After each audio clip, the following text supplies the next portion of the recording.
오늘은 십자가와 부활의 증인이라고 하는 제목으로 함께 말씀을 나누려고 합니다. 말씀을 통하여서 성령님께서 각자에게 들려주시는 그 음성을 듣는 시간이 되기를 바랍니다. 지난 3월까지 전 세계 코로나19 사망자를 집계한 결과 여러분 몇 명인지 혹시 아십니까? 지난 3월에 정부의 공식 집계를 토대로 코로나19 사망자를 확인한 결과 600만 명이 넘어선 것으로 결과가 발표되었습니다. 하지만 공식 통계에서 빠진 사망자를 포함하면 약 3배가 넘는 1,800만 명에 이른다고 하는 연구 결과가 발표되었습니다. 우리나라에서도 매일 200명 정도의 코로나19 사망자가 발생하고 있습니다. 코로나가 참 우리의 삶에 죽음이 멀리에 있는 것이 아니라 죽음이 바로 우리 코앞에 있고 죽음이 우리의 삶에 직면해 있다라고 하는 것을 우리에게 더 절실하게 깨닫게 해주는 것 같습니다. 자, 그런데 코로나보다 인간에게 더욱 치명적인 바이러스가 있습니다. 그 바이러스는 바로 죄의 바이러스입니다.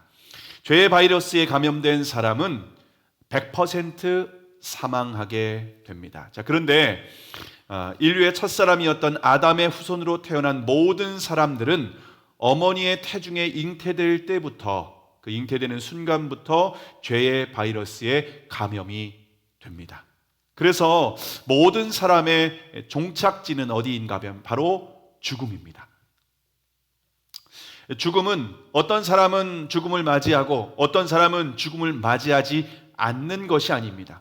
모든 사람이 예외 없이 죽음을 맞이하게 될 것입니다. 아무리 뛰어난 지혜가 있다 할지라도 죄와 죽음 앞에서 절망하게 될 것입니다. 아무리 높은 권력과 또 명예를 가지고 있는 사람이라고 할지라도 죄와 죽음 앞에서 결국은 무릎을 꿇게 될 것입니다. 그래서 인류는 죄와 죽음의 문제를 해결하기 위해서 수많은 노력을 기울였습니다. 그런데 그 누구도 죄와 죽음의 문제를 해결하지는 못했습니다. 만약 누군가 죄와 죽음의 문제를 해결할 수만 있다면 그는 인류의 구원자가 확실합니다. 또한 분명한 것은 그 누구도 해결할 수 없었던 죄와 죽음의 문제를 해결했다면 그분은 인간이 아니라 하나님일 것입니다.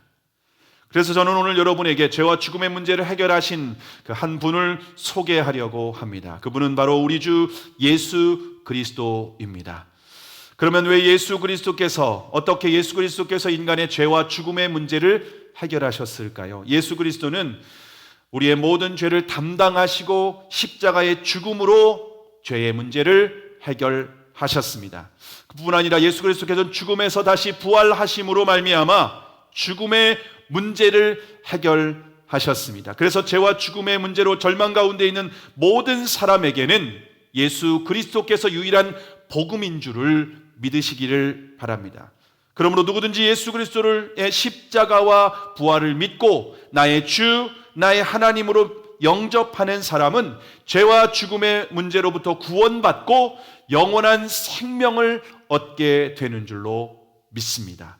이것이 바로 기독교가 말하는 복음입니다.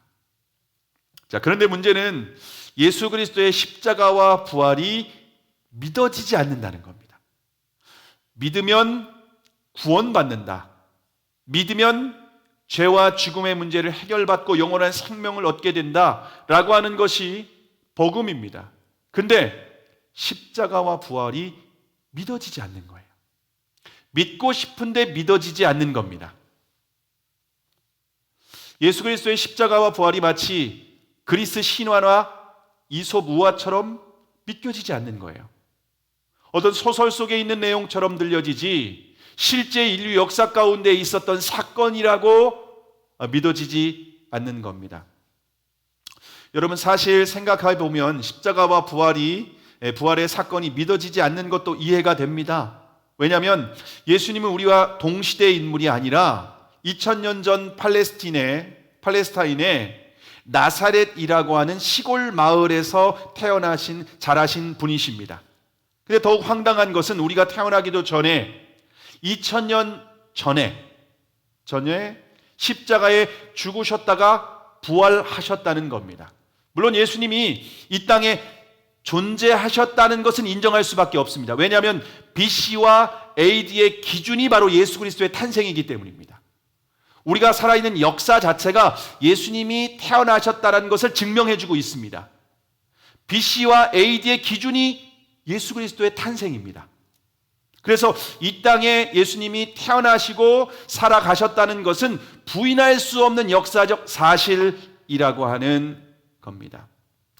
자, 그런데 우리가 그리고 여기에서 십자가의 죽으심도 얼마든지 이해하고 인정할 수는 있습니다. 왜냐하면 예수님만 십자가에 죽은 것이 아니기 때문에 그렇습니다. 십자가 처형은 당시 로마에서 흉악범을 처형하는 사형 방법이었습니다. 예수님 외에도 수많은 사람들이 십자가에서 죽임을 처형을 당했습니다. 역사가 요세푸스의 유대 전쟁기에 보면 AD 70년에 로마의 티투스 장군이 이스라엘을 점령했을 때, 예루살렘을 점령했을 때에 포로들을 하루에 500명씩 십자가에 처형시켰습니다. 그래서 해골이라고 하는 갈보리 언덕에 십자가를 세워놓을 곳이 없을 정도로 그렇게 많은 사람들을 처형시켰다는 것을 역사가의 기록을 통해서 우리는 확인할 수가 있습니다. 무엇보다도 예수님께서 십자가에 못 박혀 죽으실 때 목격한 증인들이 굉장히 많이 있습니다. 왜냐하면 예수님께서 십자가에 죽으실 때는 유대인의 가장 큰 명절이었던 유월절이었기 때문입니다. 당시 유대인들은 6월절 명절이 되면은요, 전 세계에 흩어진 각 국계에 흩어져 있는 디아스포라 유대인들까지도 다 예루살렘에 올라와서 절기를 지키도록 되어 있습니다. 학자들은 당시 예루살렘에 올라왔던 사람들의 숫자를 추산한 결과 한 20만 명으로 추산을 하고 있습니다. 그러니까 수많은 사람들이 지켜보는 가운데에 예수님께서 어떤 한 구석이 아니라 갈보리 언덕에 십자가가 세워졌습니다. 예수님만 죽는 것이 아니라 양쪽에 두 명의 강도도 함께 십자가에 못 박혀서 죽었습니다. 제자들뿐만 아니라 수많은 사람들이 예수님이 십자가에서 처형당하시는 장면을 목격했다는 겁니다. 자, 그러므로 우리가 예수님이 십자가에 죽었다라고 하는 사실 자체를 받아들이기 어렵거나 인정하기 어려운 그런 사건은 아니라고 하는 겁니다. 근데 우리가 믿기 어려운 것은 무엇인가 하면 예수님의 부활입니다. 물론 성경에 보면 예수님께서 죽은 사람을 다시 살리신 사건이 7번이나 기록되어 있습니다. 성경뿐만 아니라 여러분 임사 체험한 사람들의 어떤 객관적인 자료도 있습니다. 죽었다가 잠시 살아난 사람들이 있다는 겁니다. 근데 예수님의 부활은 그런 사람들과는 아주 차원이 다른 부활입니다. 왜냐하면 그런 사람들은 살아났다가 다시 죽었기 때문입니다. 근데 예수님은 죽음에서 다시 살아나셨는데 살아난 정도가 아니라 영원히 죽지 않는 신령한 몸으로 부활하셨습니다. 그래서 예수님을 따르던 제자들도 부활을 믿지 못했어요. 예수님의 빈 무덤에 처음 달려갔었던 막달라 마리아 같은 경우에도 예수님이 부활하셨다라고 하는 것은 상상도 못했습니다. 누군가가 예수님의 시체를 훔쳐갔다, 그렇게 생각을 했습니다. 왜냐하면 불과 3일 전에 예수님이 십자가에 죽는 장면을 아주 눈앞에서 분명하게 목격했기 때문입니다. 심지어 로마의 군인이 예수님의 죽음을 확인하기 위해서 창으로 옆구리를 찔렀습니다. 근데 창으로 옆구리를 찔렀을 때에 이 옆구리에서 물과 피가 쏟아졌다고 말하고 있습니다. 근데 몸에서 물과 피가 쏟아졌다라고 하는 것은 창으로 심장을 관통했다는 겁니다. 그래서 심장에 있는 피와 물이 다 쏟아진 거예요. 그래서 예수님은 단순히 십자가에서 기절하시다가 깨어나신 것이 아니라 완전히 죽으셨다라고 하는 것을 확인한 겁니다.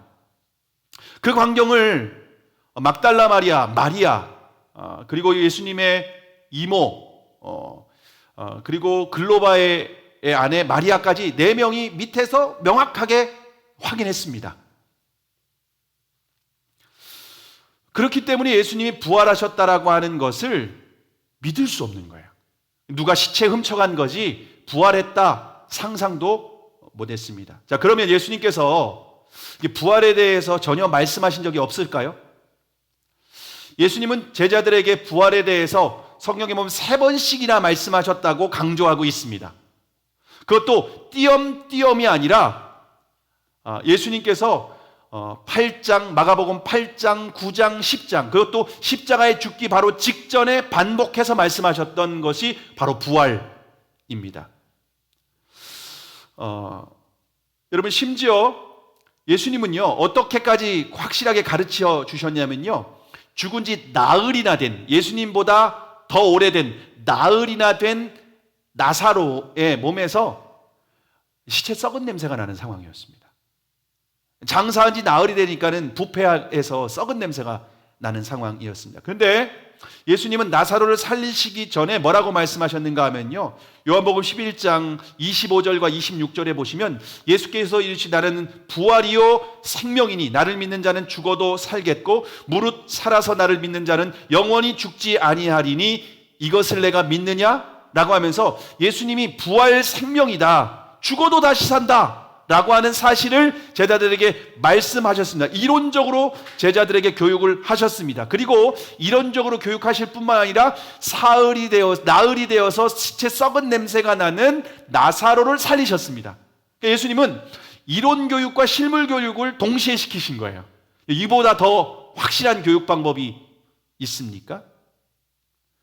그럼에도 불구하고 제자들은 부활에 대해서 1도 기대하지 않았어요. 자, 그러면 예수님께서 부활을 증명해 주시기 위해서 어떻게 하셨습니까? 요한복음 20장 19절에서 20절을 보시면 이날 곧 안식 후 첫날 저녁에 제자들이 유대인들을 두려워하여 모인 곳에 문들을 닫았더니 예수께서 오사 가운데에 서서 이르시되 너희에게 평강이 있을지어다. 이 말씀을 하시고 손과 옆구리를 보이시니 제자들이 주를 보고 기뻐하더라 라고 기록하고 있습니다. 안식 후 첫날 예수님이 이제 안식일 전에 십자가에 죽지 않으셨습니까? 그리고 이제 안식 후 첫날, 지금으로 말하면은 주일입니다. 지금 우리가 예배하는 주일입니다. 안식일은 토요일입니다. 유대인의 안식일은 토요일입니다. 그러니까 안식 후 첫날 주일날에 제자들이 함께 모여 있는 자리에 유대인들이 두려워서 문을 꽁꽁 닫고 숨어서 모여 있는 상황이었습니다. 근데 문이 다 닫혀 있는 상황 가운데에 예수님께서 문을 통과해서 들어오셨습니다. 너무 신기한 거예요. 예수님이 부활하신 신령한 몸이 어떤 육체인지 어떤 몸인지를 우리에게 조금이나마 그런 단서를, 힌트를 주고 있는데요, 우리의 몸과 달라요. 우리의 몸은 어떤 물질을 통과하지 못하지 않습니까? 어떤 공간의 지배를 받습니다. 제한을 받을 수밖에 없는 육체인데 예수님 문이 닫혀 있는데 그 문을 통과해서 들어오십니다. 그러니까 제자들이 처음에는 유령인 줄 알았어요. 유령. 그러니까 예수님이 확인시켜 주는 거예요. 야, 내 손과 한번 발을 볼래? 한번 보고 나는 유령이 아니야, 영이 아니야, 실제 육체야 라고 하는 것을 확인합니다. 그리고 심지어 제자들에게 육체라는 것을 확인시켜 주시기 위해서 야, 뭐 혹시 먹을 거 없어? 그러니까는 이 물고기 한 토막이 있었던 거예요. 그래서 한번 드셔보신 거예요. 그러니까 신령한 부활한 몸은 얼마나 독특한지 이 물질의 제한을 받지 않고 통과하는데 음식을 먹고 마실 수 있는 몸이라는 겁니다. 굉장히 신비한 육체라는 것을 우리에게 가르쳐주고 있습니다.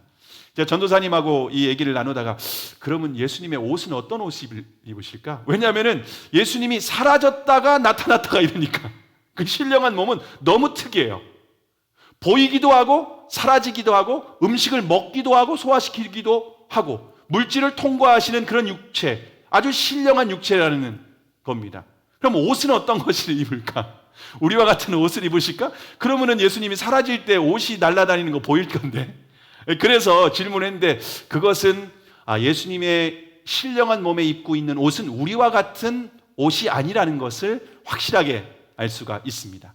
신령한 옷을 우리가 또 입는다는 것을 우리에게 보여주고 있습니다. 예수님은 이처럼 부활하신 몸을 제자들에게 확인시켜 주는 거예요. 눈으로 볼 수 있도록, 손으로 만질 수 있도록, 그리고 직접 음식을 드셔보시면서 제자들에게 이 부활이 사실이라고 하는 것을 증명해 주셨습니다. 근데 12 제자 중에서 한 사람, 이미 가룟 유다는 스스로 목숨을 끊어 죽었고 예수님을 팔아 넘긴 뒤에 스스로 목숨을 끊어 죽었고 이제 11제자 중에서 도마가 그 자리에 없었던 거예요. 다른 제자들이 부활하신 예수님을 목격하고 내 눈으로 직접 봤다, 손으로 만졌다 하면서 이렇게 얘기를 하는데 그 도마는 도무지 믿어지지 않는다는 거예요. 도마는 그들의 말을 듣고 뭐라고 말하냐면은 내가 손가락으로 못자국을 만져보고 창자국을 만져보기 전에는 절대로 믿지 않겠다. 저와 여러분과 좀 비슷한 그런 기질이 있는 것 같습니다. 도마는 어떤 사람인가 하면 아주 현실적이고 정확한 사람입니다. 대충 사람들이 그렇다고 하면은 받아들이거나 믿는 사람이 아니라는 겁니다. 아주 정확한 사람입니다. 과학적으로 증명되지 않으면 절대로 믿지 않는 그런 사람이 바로 도마입니다. 그래서 직접 확인하지 않으면 내 절대로 인정하지 않겠다, 절대로 믿지 않겠다, 아주 단호한 입장을 보였습니다. 자, 그러면 부활하신 주님께서 어떻게 하셨습니까? 오늘 보면 26절과 27절, 오늘 보면 26절과 27절을 우리가 함께 읽겠습니다. 시작. 여드레를 지나서 제자들이 다시 집 안에 있을 때에 도마도 함께 있고 문들이 닫혔는데 예수께서 오사 가운데 서서 이르시되 너희에게 평강이 있을지어다 하시고 도마에게 이르시되 내 손가락을 이리 내밀어 내 손을 보고 내 손을 내밀어 내 옆구리에 넣어보라. 그리하여 믿음 없는 자가 되지 말고 믿는 자가 되라. 여러분, 예수님의 부활을 확인시켜 주시기 위해서 제자들이 홀로 있을 때가 아니라 다 같이 모여 있을 때에 찾아가셨어요. 혼자는 뭔가 이렇게 헛것을 잘못 볼 수 있지 않습니까? 그러니까 제자들이 다 모인 자리에 예수님이 나타나셨는데 여드레를 지나서 8일이 지나서 또다시 나타나는 거예요. 한 번이 아니에요. 그리고 요한복음 21장에 보면 또 제자들이 갈릴리 바다에서 그물을 던질 때 또 찾아가지 않습니까? 공식적인 자리에 최소한 3번 이상 나타나신 거예요. 특별히 그 자리는 도마가 첫 번째 나타나셨을 때 도마가 없었기 때문에 도마에게 확인시켜 주시기 위해서 예수님이 또 찾아가신 거예요. 난 리바이벌은 안 해. 이거 옛날에 그 유행했던 개그인데 예수님은 계속 리바이벌을 하시는 거예요. 계속 반복적으로 보여주시는 거예요. 믿을 때까지, 부활을 확인할 때까지. 특별히 사랑하는 제자 도마가 믿지 못하니까 너무 마음이 안타까웠던 것 같습니다.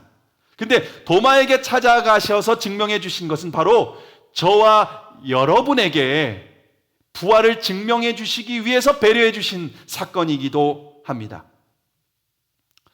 예수님이 나타나셔서 도마에게 야, 너 손가락으로 내 손 한번 만져봐. 그리고 내 옆구리 한번 넣어봐. 그리고 믿음 없는 자가 되지 말고 믿는 자가 되라 라고 말씀을 하십니다. 여러분, 이 말 누가 한 말이에요? 도마가 한 말이에요. 예수님이 토시 하나 안 틀리고 다 듣고 계셨어요. 그리고 그 말을 그대로 예수님이 하고 있는 상황입니다. 도마가 얼마나 소름 끼쳤겠습니까? 아니, 내가 한 말 다 듣고 계셨단 말이야? 도마가 아주 소름이 끼치도록 아주 놀랐을 겁니다. 그리고 도마는 분명히 확인을 해 봤을 겁니다. 그래서 성화를 그린 그림들에 보면은요, 도마가 예수님의 손의 못자국과 이 창자국에 손을 이렇게 만져본 그림들이 있어요. 도마는 아주 현실적이고 정확한, 그리고 과학적으로 증명된 것만 믿는 사람이기 때문에 직접 다 확인한 겁니다. 그때 도마가 예수님을 확인한 후에 뭐라고 고백합니까? 28절에 보시면 도마가 대답하여 이르시되 나의 주님이시요 나의 하나님이시니이다. 여러분, 죽음에서 다시 부활하셨다, 사람일 수 없다는 거예요. 나의 하나님이라는 고백을 하는 겁니다. 그리고 나의 모든 것을 다 듣고 계셨고 확인까지 시켜주시는 나의 주님이시요 나의 하나님이십니다. 이런 고백을 도마가 주님 앞에 고백하게 됩니다. 자, 주님께서 도마의 고백을 들으신 후에 뭐라고 말씀하십니까? 오늘 보면 29절의 말씀을 우리가 함께 읽겠습니다. 시작. 예수께서 이르시되 너는 나를 본고로 믿느냐? 보지 못하고 믿는 자들은 복되도다 하시니라. 여러분, 여기에 보시면요, 믿음이 두 종류의 믿음이 있다는 걸 우리가 알 수가 있습니다. 첫 번째는 보고 믿는 믿음입니다. 여러분, 보고 믿는 건 사실은 믿음이라고 말하기는 좀 어렵지만 그래도 본고로 믿느냐라고 하시면서 보고 믿는 믿음이 있다는 겁니다. 근데 보지 않고도 믿는 믿음이 있다는 겁니다. 예수님의 제자들은 다 보고 믿는 제자들이었습니다. 근데 마태복음 28장 16절과 17절에 보시면 11제자가 갈릴리에 가서 예수의 명하시던 산에 이르러 예수를 배웁고 경배하나 오히려 의심하는 자도 있더라. 보고도 의심하는 사람이 있는 거예요. 이게 꿈이야 생시하면서 막 이렇게 얼굴을 때려보던가 막 얼굴을 꼬집어보던가 이렇게 하는 거죠. 보고도 의심하는 제자가 있다는 겁니다. 그러나 이제는 여러분, 저와 여러분은 예수님이 하늘로 승천하셨기 때문에 보고 믿을 수는 없습니다. 우리는 보지 않고 믿어야 되는 사람들입니다. 나 예수님 부활하신 육체를 도마처럼 보고 만져봐야 믿을 거야 라고 하면은요, 확인할 수 없습니다. 도마처럼 우리가 보고 믿을 수는 없습니다. 예수님이 부활했을 때 40일 동안의 제자들, 있었던 제자들에게만 하나님께서 특별한 은혜를 베풀어 주신 것입니다. 그렇기 때문에 우리는 제자들의 증언을 통해서 부활하신 예수님을 보고 만져보신 그 증언을 통해서 우리는 믿어야 되는 사람들이라고 하는 겁니다. 자, 그런데 예수님이 보고 믿는 믿음보다 보지 않고 믿는 믿음이 더 복된 믿음이라고 말씀하시는 겁니다.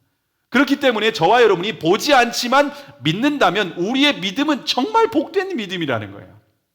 정말 귀한 믿음이라는 거예요. 자, 그렇다면 어떻게 보지 않고 믿을 수 있을까요?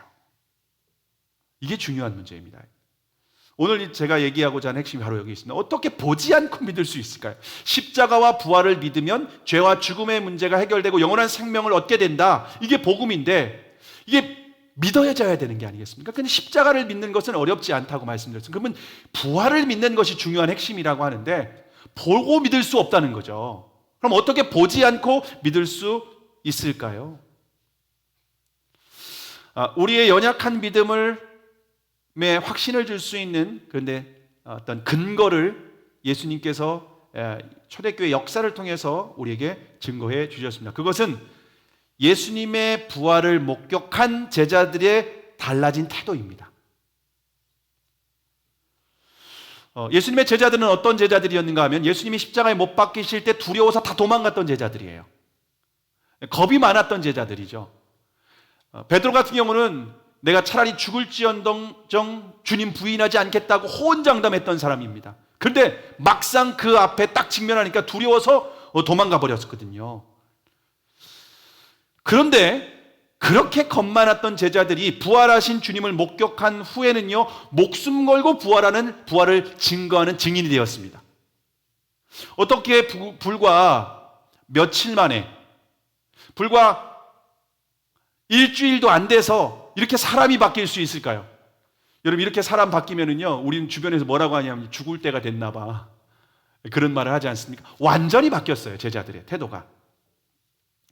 어떻게 이렇게 완전히 태도가 돌변할 수 있지? 이렇게 겁 많은 사람들이 어떻게 죽음을 두려워하지 않고 부활을 전하는 증인이 될 수 있지? 이해할 수 없다는 겁니다. 미국의 닉슨 대통령의 특별 법률 고문을 맡았던 이 찰스 콜슨이라고 하는 사람이 있습니다. 닉슨 대통령이 워터게이트 사건이 터졌을 때 이 사건이 다 자신이 알고 있으면서도 공개적으로는 몰랐다라고 하면서 이제 거짓말을 하게 됩니다. 이 사건 때문에 닉슨 대통령이 이제 대통령직에서 사임을 하게 됩니다. 그런데 닉슨 대통령이 사임하기 전에 거짓 알리바이를 만들기 위해서 미국 최고의 법률 전문가들이 모였는데 그때 리더로 있었던 사람이 바로 찰스 콜슨이라고 하는 사람입니다. 법적 전문가예요, 이 사람은. 그리고 대통령의 법률 자문을 맡을 정도로 최고의 실력 있는 사람이었습니다. 그들은 법률 전문가들이 모여서 어떻게 하면 거짓말이 드러나지 않게 하기 위해서 거짓 알리바이를 아주 철저하게 만들었습니다. 완벽한 시나리오를 짜서 만들었습니다. 그런데 얼마 후 특별검사에 의해서 거짓이 드러나게 되었습니다. 그래서 찰스 콜스는, 닉슨은 대통령에서 사임하게 되고 찰스 콜스는 감옥에서 실형을 받게 됩니다. 그가 감옥에서 예수님을 인격적으로 만나게 됩니다. 그리고 나서 아주 중요한 사실을 깨닫게 됐는데요. 닉슨 대통령의 거짓말을 알리바이를 만들기 위해서 미국의 최고 법률 전문가들이 모여서 모든 지혜를 다 동원했습니다. 근데 결과가 어떻게 했습니까? 거짓으로 드러났습니다. 그런데 2000년 전 예수님의 제자들은 모두 무식한 어부들이었습니다. 똑똑한 사람들 뽑은 게 아니에요. 바리새인 서기관들, 사내들인 공회원들 중에 똑똑한 사람이 한 명도 없어요. 무식한 사람들이에요. 근데 왜 그렇게 무식한 사람들이 증언을 했던 예수님의 부활의 증언이 허물어지지 않았을까? 이해가 안 되는 거예요. 당시에 권력을 갖고 있었던 사람들은 로마 군인들 아닙니까? 예수님을 무덤에 가두고 나서, 무덤에 장사 지내고 나서 그 무덤을 다 지키도록 했어요. 군병들에게. 다 권력까지 가지고 있었던 사람들이에요. 여러분, 그런 사람들이 예수님의 죽은 시체를 딱 보여주면 끝나는 겁니다. 간단합니다. 부활을 무너뜨릴 수 있는 방법은 아주 간단합니다. 모든 권력을 가진 권력자들이, 그리고 예수님의 돌무덤을 8명이 옮길 정도로 아주 큰 돌로 입구를 막았습니다. 시체 꺼내서 보여주면 끝나요. 제자들이 권력을 가지고 있었던 거 아니고 두려워서 다 도망갔던 사람들이 담대하게 무덤 돌문 옮겨가지고서 시체를 숨겨가지고서 그렇게 거짓에 목숨을 걸었을까요? 그렇지 않다는 겁니다. 그리고 자신들은요, 대통령과 함께 권력을 누리는 사람들이에요. 닉슨 대통령을 보호하기만 하면은 함께 권력을 누릴 수 있는 그런 사람들입니다. 그런데 실패했어요. 왜냐면요, 그 근거가 거짓이었기 때문이라는 겁니다. 근데 제자들은요, 예수님이 부활했다라고 하는 것을 증거한다고 해서, 전한다고 해서 그들이 얻는 유익이 1도 없습니다. 오히려 핍박을 받는 상황입니다. 예수님은 부활에 증거했다고 해서 원형 경기장에 잡혀서 사자밥이 되고, 또 예수님은 부활을 증거했다는 이유로 참수형이, 목이 잘리는 참수형을 당하기도 하고 온갖 고초와 시련을 당해야만 했습니다. 그럼에도 불구하고 제자들은 한결같이 예수님 부활하셨다, 예수님 다시 살아나셨다, 이것을 증거하는 거예요. 이것을 묵상하면서 찰스 콜슨이 놀라운 사실을 발견하게 됩니다. 한 가지 결론밖에 없다는 거예요. 예수님은 진짜 부활하셨구나. 그래서 제자들이 죽음을 두려워하지 않고 부활을 증거했던 거예요. 살아서 그들이 얻는 유익이 아무것도 없어요.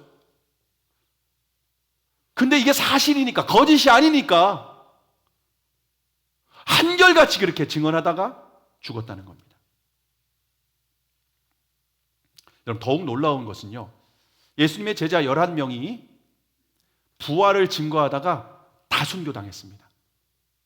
여러분, 한 명이 혹 뭔가 이렇게 정신이 없어서 정신 나가가지고 죽을 것도 모르고 막 얘기했다가 순교당했다, 그러면 혹시 정신 나간 사람이 부활을 증거하다가 죽었나 보다 하는데, 11명의 제자들이 두려워서 다 도망갔던 제자들이 전부 다 맨 마지막에 순교당한 사람이 이제 사도 요한이겠죠.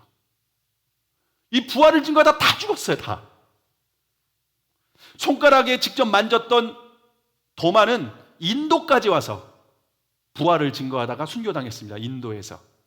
그래서 지금도 인도에 가면은요, 이 도마가 순교당한, 그리고 도마의 증언으로 인해서 예수 믿는 사람들이 많이 있습니다.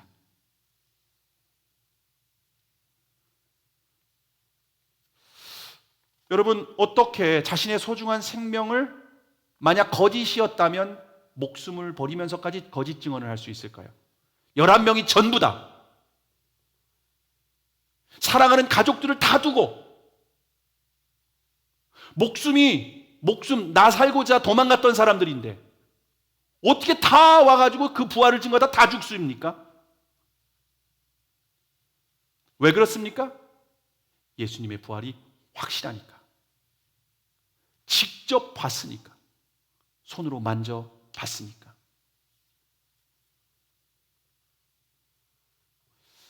우리는 보지 않고 믿을 수 있는 건 뭐냐면요, 제자들의 증언과 그들의 삶입니다. 목숨으로 증언했다는 것을 봉해서 우리는 진짜구나. 그 증인들, 부활의 증인들 때문에 우리는 보지 않고 믿을 수 있다는 겁니다. 자, 그러면 굉장히 중요한 게 있습니다. 예수님을 믿는 사람들에게 그러면은 부활의 씨가 있을까요? 씨. 굉장히 중요한 겁니다. 부활의 씨가 있나요? 오늘 주일학교 학생들에게 달걀을 하나씩 선물을 했습니다. 달걀이 있는데 오늘 주일학교 학생들에게 선물한 달걀은요, 유정란입니다. 여러분, 달걀은 무정란과 유정란이 있는 거 아시죠? 네. 오늘 여러분에게도 다 달걀을 드리는데 그건 무정란입니다. 유정란은 어떤 특징이 있는가 하면요, 어미닭이 한 21일 정도 따뜻하게 품고 있으면요, 병화리가 이곳에서 나옵니다. 이것도 유정란입니다. 꼭 어미닭이 품지 않아도 한 36.5도에서 18일에서 25일 사이에 이게 따뜻하게 온도만 이렇게 유지하면은요, 그 달걀을 깨고 병아리가 나옵니다. 근데 무정란은요, 아무리 어미닭이 품어도 안 나옵니다. 달걀이 생명이 없기 때문입니다. 그 생명의 씨가 없기 때문에 무정란은 달걀이 나오지 않아요. 겉으로 볼 땐 똑같아요. 근데 무정란과 유정란이 있는데 유정란은 달기 나와요. 근데 무정란은 똑같은데 생명의 씨가 없기 때문에 아무리 품어도 이거 썩어요. 나중에 부패하게 된다는 거예요. 마찬가지로 사람도 부활의 씨가 있는 사람이 있습니다. 그리고 부활의 씨가 없는 사람이 있습니다. 부활의 씨가 있는 사람은 예수님과 같이 신령한 몸으로 부활하게 될 것입니다. 그런데 부활의 씨가 없는 사람은 부활이 없습니다. 물론 심판의 보호를 받고 영원한 지옥의 형벌을 받게 됩니다. 자, 그러면 부활의 씨가 무엇일까요? 혹시 부활의 씨에 대해서 들어보셨나요? 잘 들어보시기 바랍니다. 로마서 8장 11절입니다. 제가 읽어드리겠습니다. 예수를 죽은 자 가운데서 살리신 이의 영이 너희 안에 거하시면, 그리스도 예수를 죽은 자 가운데서 살리신 이가 너희 안에 거하는 그의 영으로 말미암아 너희 죽을 몸도 살리시리라. 다시 읽어드리겠습니다. 예수를 죽은 자 가운데서 살리신 이의 영이 너희 안에 거하시면, 그리스도 예수를 죽은 자 가운데서 살리신 이가 너희 안에 거하시는 그의 영으로 말미암아 너희 죽을 몸도 살리시리라. 부활의 씨가 뭔가 하면은요, 예수님을 죽은 자 가운데서 살리신 이의 영이라고 말합니다. 영. 그 영은 바로 성령님이십니다. 성령은 살리는 영입니다. 죽은 자를 살리는 영이라는 겁니다. 그러므로 예수님을 죽은 자 가운데서 살리신 영, 성령님이 우리 안에 거하시면 우리도 부활의 씨가 있는 겁니다. 부활의 생명이 있는 사람들이라는 겁니다. 부활의 생명이 있는 사람들은 예수님과 같이 신령한 몸으로 부활하게 될 것입니다. 물론 우리 육체는 죽고 이 육체보다 훨씬 더 예수님처럼 다시 죽지 않는 육체, 신령한 몸으로 부활을 하게 될 것입니다. 그러나 만약 성령이 거하지 않는 사람이라면 신령한 몸으로 부활하지 않습니다. 왜냐하면 부활의 씨가 없는 무정란이기 때문에 그렇습니다. 그럼 우리 안에 성령이 있다는 것을 어떻게 확인할 수 있을까요? 믿는 자에게 주신 성령이라고 말씀하고 있는데, 고린도전서 12장 3절에 보시면, 그러므로 내가 너희에게 알리노니 하나님의 영으로 말하는 자는 누구든지 예수를 저주할 자라 하지 아니하고 또 성령으로 아니하고는 누구든지 예수를 주시라 할 수 없느니라. 우리가 예수님을 주님이라고 고백하고 그 주님을 따라가고 주님의 말씀에 순종할 수 있게 된 것은 성령이 우리 안에 있기 때문이라는 거예요. 부활의 씨가 있기 때문에 우리가 예수님을 주님이라고 고백하고 주님을 따라갈 수 있게 된다라고 하는 겁니다. 근데 여러분, 우리가 한 가지 또 확인할 게 있는데, 마태복음 7장 21절에 예수님이 이렇게 말씀하십니다. 나더러 주여 주여 하는 자마다 다 천국에 들어갈 것이 아니요 다만 하늘에 계신 내 아버지의 뜻대로 행하는 자라야 들어가리라. 이런 말씀을 하십니다. 성령이 아니고는 예수님을 주님이라고 고백할 수 없다는 겁니다. 그러니까 주님이라고 고백하는 사람들은 성령님께서 역사하신다는 겁니다. 그런데 거짓도 있다는 거예요. 성령이 아니고 고백하는 사람도 있다는 겁니다. 근데 그걸 뭘로 확인할 수 있는가? 아버지의 뜻대로 행하는지 보면 알 수 있다는 거예요. 그게 두 가지를 확인해야 되는 거예요. 예수님을 주님으로 고백하는가? 두 번째, 아버지의 뜻대로 행하는가? 이 두 가지를 확인해야 된다는 겁니다.